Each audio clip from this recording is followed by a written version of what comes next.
और टीआरएस छोड़ के मंत्री भी होते हुए वहां के चंद्रशेखर राव का डिक्टेटरशिप को विरोध करते भारतीय जनता पार्टी ज्वाइन हुए अपने लीडर ईटिला राजेंद्र गारू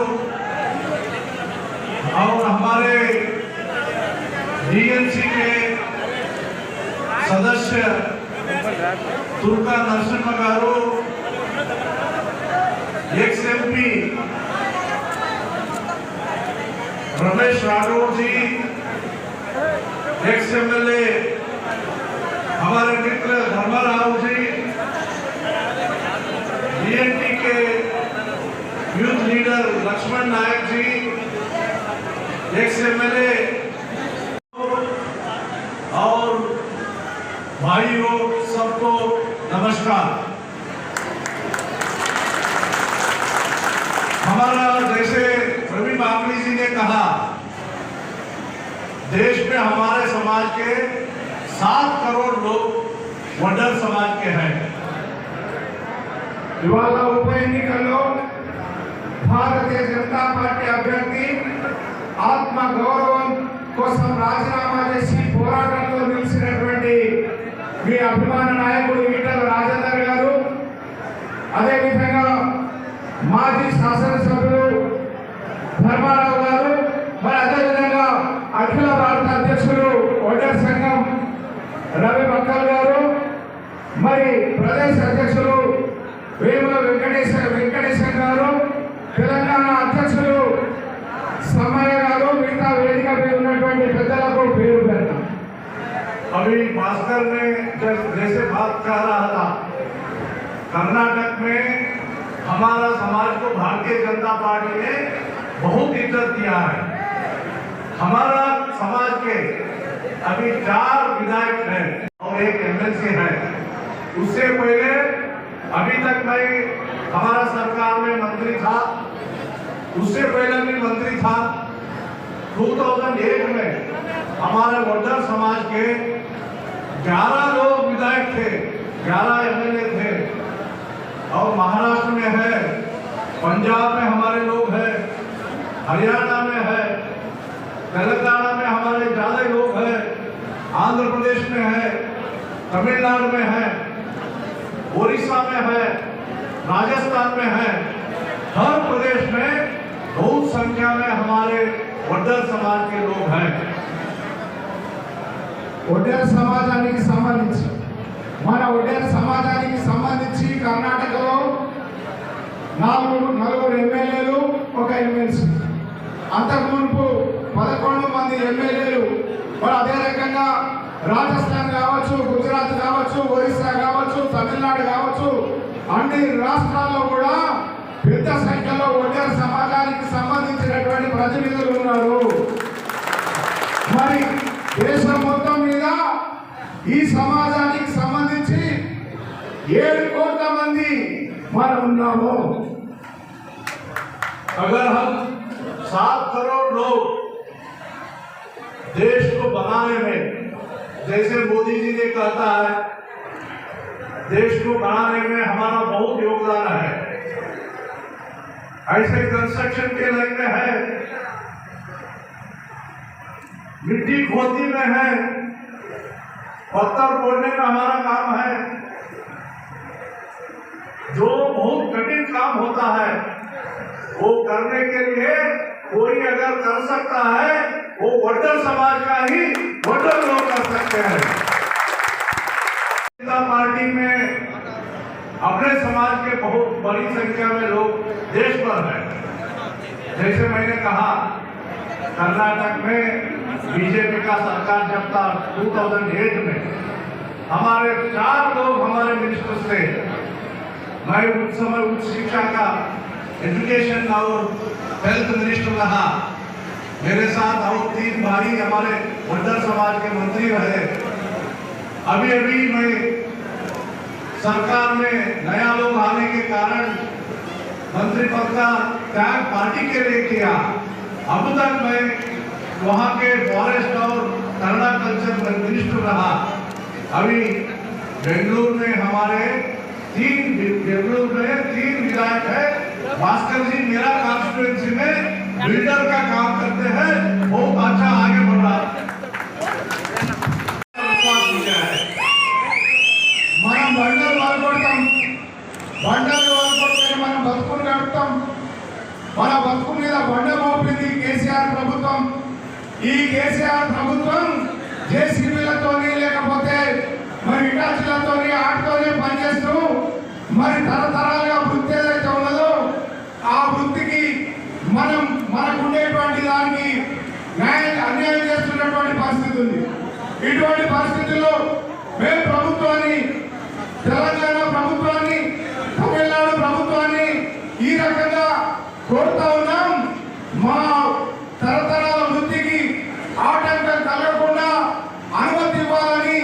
కొన్ని కాడల మైనింగ్ వాళ్ళు వస్తారు, కొన్ని దగ్గరలో అడవి ఫారెస్ట్ వాళ్ళు వస్తారు. మన గన్ను తీసుకొని పోతే మన ఎన్ను పట్టుకొని వాళ్ళు వస్తున్నారు. ఇది కరెక్ట్ కాదు. ఈటల రాజేందర్ గారు, మీరు ఈ సమాజం యొక్క సమస్యలన్నీ తెలిసిన వాళ్ళు, ఈ సమస్యల పరిష్కారం కోసం మీరు ఈ సమాజానికి కృషి చేయాలని చెప్పి మేము కోరుతా ఉన్నాం. अभी इस इलेक्शन में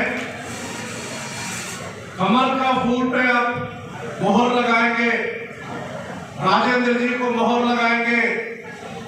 अक्टूबर 30 तारीख का जो इलेक्शन है उनको जिता के विधानसभा में पहुंचेंगे। आपको लगता होगा गवर्नमेंट तो बदलने वाला नहीं है, लेकिन ये केसीआर हमारा समाज को बदलने वाला नहीं है, कुछ भी करने वाला नहीं है। कुछ समाज को मिलना है तो राजेंद्र जी के द्वारा मिलेगा, राजा सिंह के द्वारा मिलेगा। इसीलिए हम सब बीजेपी से आप करना है। ఈటల రాజేందర్ గారు మన సమస్యల కోసం, ఆత్మ గౌరవం కోసం ఎదురు నిలిచి మన ముందుకు వచ్చేది.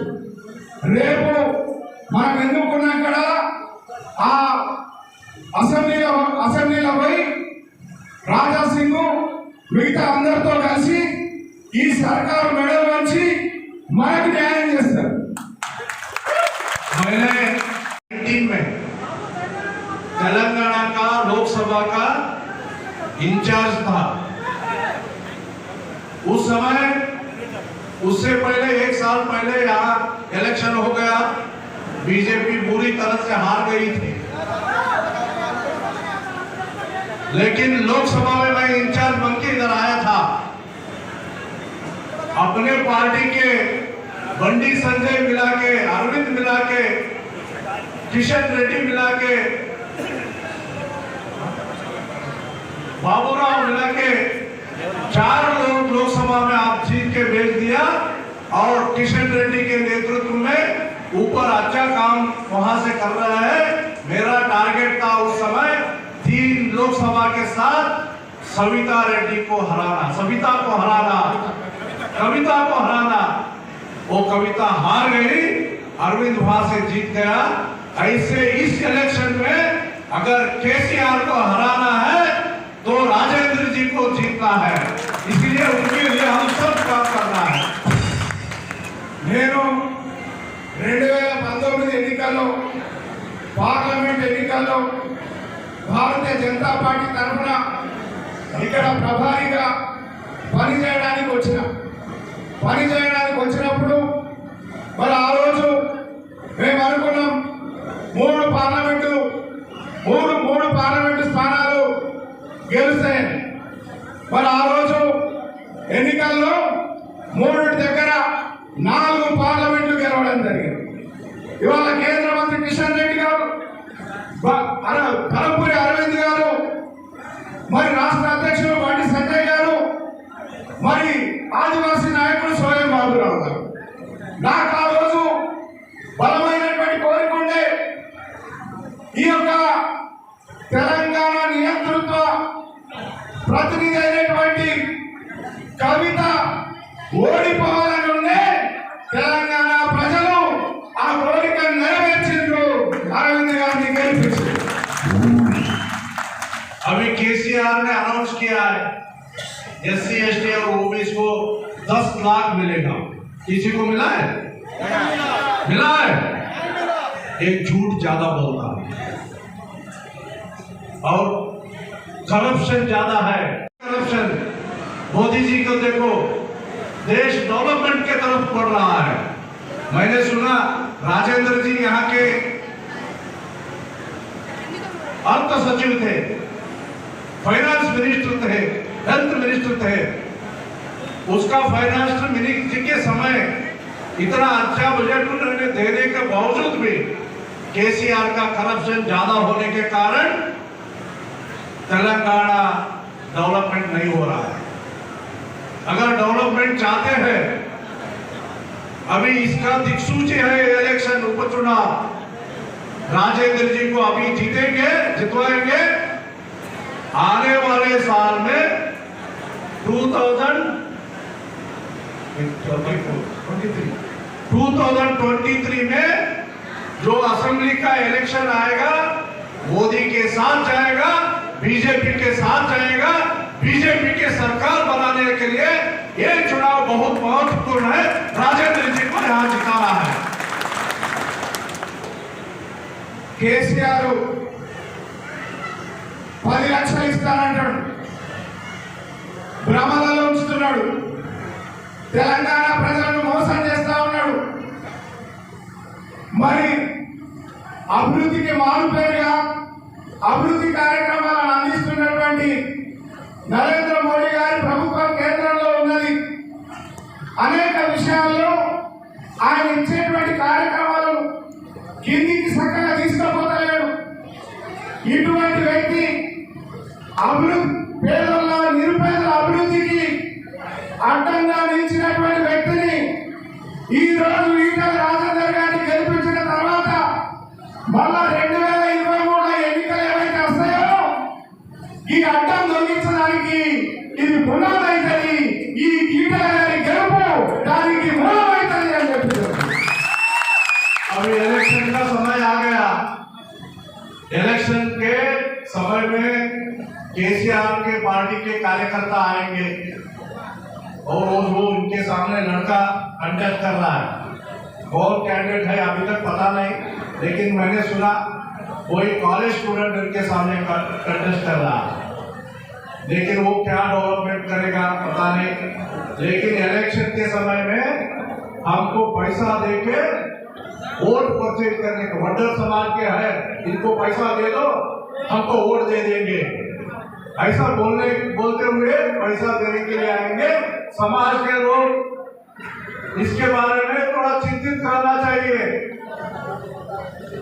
आप किसी ने वोट को पैसा के सामने उसको बेचेंगे, हमको आने वाले दिनों में माइनिंग में लाइसेंस नहीं मिलेगा, क्वारी के लिए लाइसेंस नहीं मिलेगा, हमारा जो लड़का पढ़ रहा है उसमें दिक्कत हो जाएगा। ऐसा ये सरकार करप्शन का पैसा हमको बांट के हमारा वोट लेने वाला है। मैं विनती करता हूँ समाज के बंधुओं को, कोई पैसा नहीं लेना है और 30 साल का उसका कार का पंचर कर देना है और कमल को फूल खिला देना है। तैयार है सब? कौन कौन बीजेपी को वोट डालेगा, कमल को वोट डालेगा? हाथ खड़ा करो। नहीं देखो యువరాలు బీజేపీకి కమలం గుర్తు మీద ఓటేస్తారో దయచేసి చేతులు లేపండి.